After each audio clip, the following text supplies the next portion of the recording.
Abraham Lincoln said, if you want to see someone's true character, watch them put in places of power.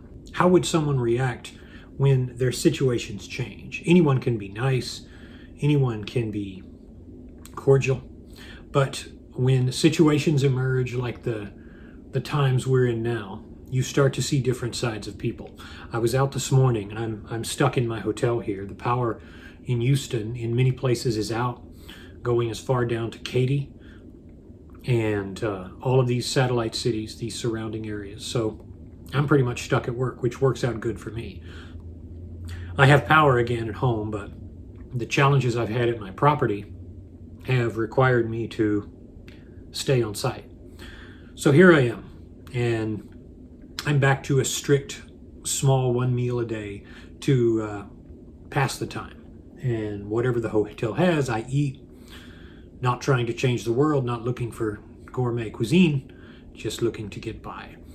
Because we're under a water restriction, we're on to exclusively bottled water, and this includes brushing teeth.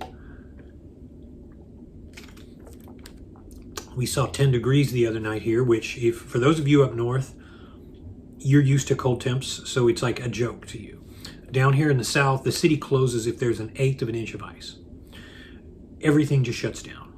And we've had not only ice, we had 4 inches of snow, we had nearly a solid inch of ice, and I found myself outside doing physical labor, picking up a shovel, and just like old times when I was 20 years old. 19 years old, working for the gravel company, getting promoted eventually to that guy who gets to shovel gravel in the hot sun for 8 hours, and go home sunburned and feeling awful, having to take 20-minute showers to get the clinker out of my hair and out of my skin. It felt like that. But these are character building times. When you take a person's livelihood away, you start to see crazy things. And just today, I ended up delivery boy.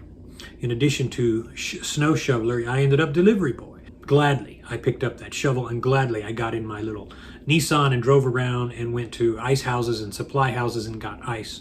Brought it back so my restaurant can keep providing ice with their services. Look at the little things in your life right now. This channel has always been about the essentials, the things that you really need when all else fails. We are in the midst of yet another trying year. 2020 ended and everybody said, welcome 2021. It's going to be the end of our suffering. Sadly, that's not true. And it's not even close to true. This is the beginning of harder times. And I just was at the store picking up this ice. I saw multiple holes. People had thrown rocks through the windows trying to break in overnight. I just witnessed a guy arrested who lost his nerve and went crazy on in a restaurant, went crazy on one of the hostesses. The restaurant had no heat. It had of course, no internet. They had to shut down and ask everybody to leave. Folks, strip back all of the things in life that you take for granted. Internet on your phone, unlimited data, of course, heat in your house. We feel the problem is like this can't happen to us anymore. We feel like we are somehow above the fray. That we are in that category of that's not my problem. You can lose heat.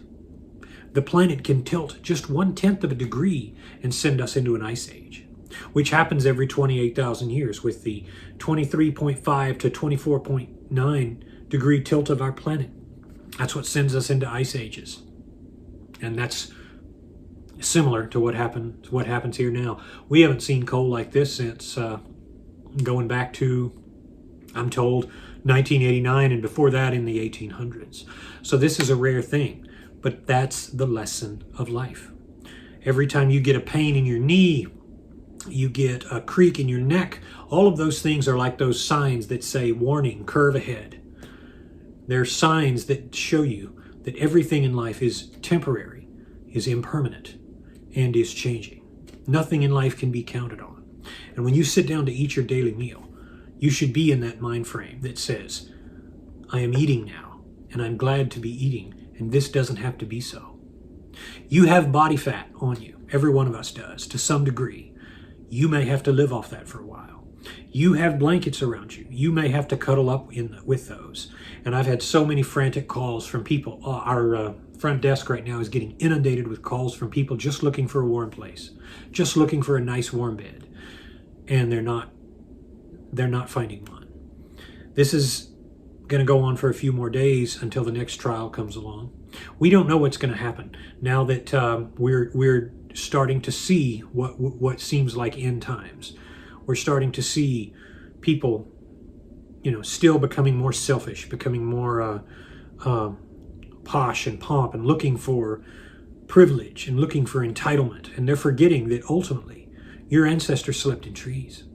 Your ancestors lived in caves. They built huts and teepees. And if you know, whether you've noticed or not, all you have to do is go downtown and you'll find a lot of tent cities popping up.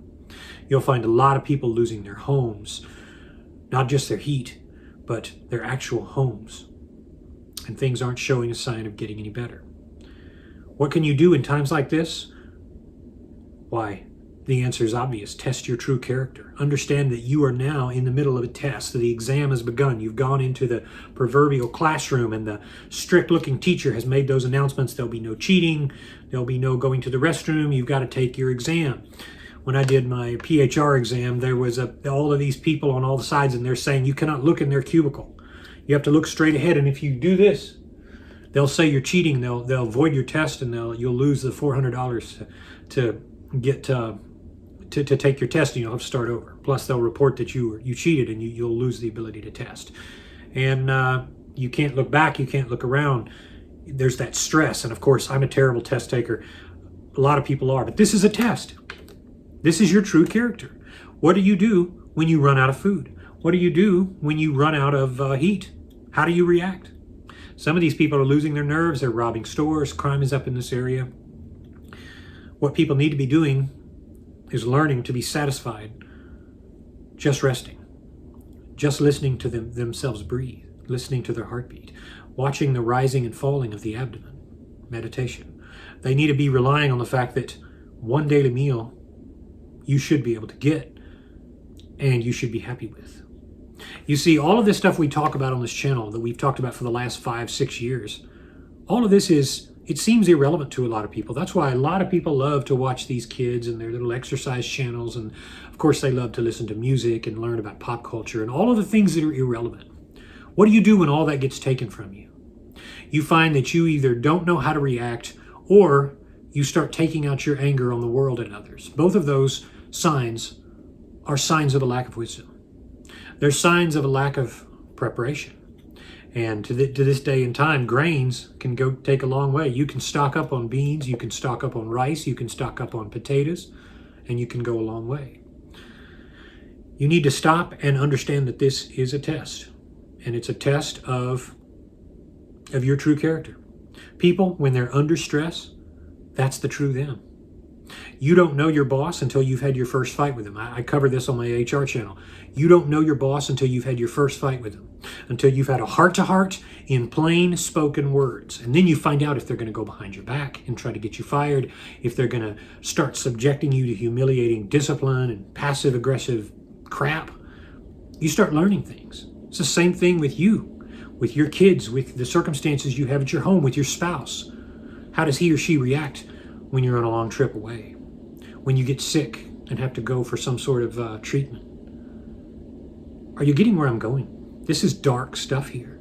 This channel's known for covering dark stuff, but my friends, when all is said and done, the test is going to show the type of person you are. Are you content with having little? Maybe you can barely get an internet signal to watch this. Maybe you're watching this long after you failed the test and things are good again and you have internet back and you think, God, I could have handled that better. This is what life is about. Right here. Understanding that ultimately it's just you inside yourself. It's not anyone else or anything else. The entire universe comes down to you. That is the fundamental difference between the religions of the West, like Christianity, religions that have become the West, and the Eastern religions like Buddhism, where you look inside and you realize that everything is ultimately inside. Everything outside of you on some level is really an illusion. The only truth you have are your experiences and the knowledge you accumulate from them. That's it. Everything else is not true, or at best is subjective. So when you're dealing with people trying to survive. You're looking at people at their worst. That's what COVID showed us. COVID showed us that when you show someone what can happen, when they see mortality, when they see death, they do crazy things like lockdowns and like mandatory masks and kicking babies, 2-year-old babies off of planes because the baby wouldn't wear a mask. This is what we're made of, and it's a stinky bowl full of you know what, because we don't do so well when the trial comes. If your strength fails in the day of adversity, your strength is small.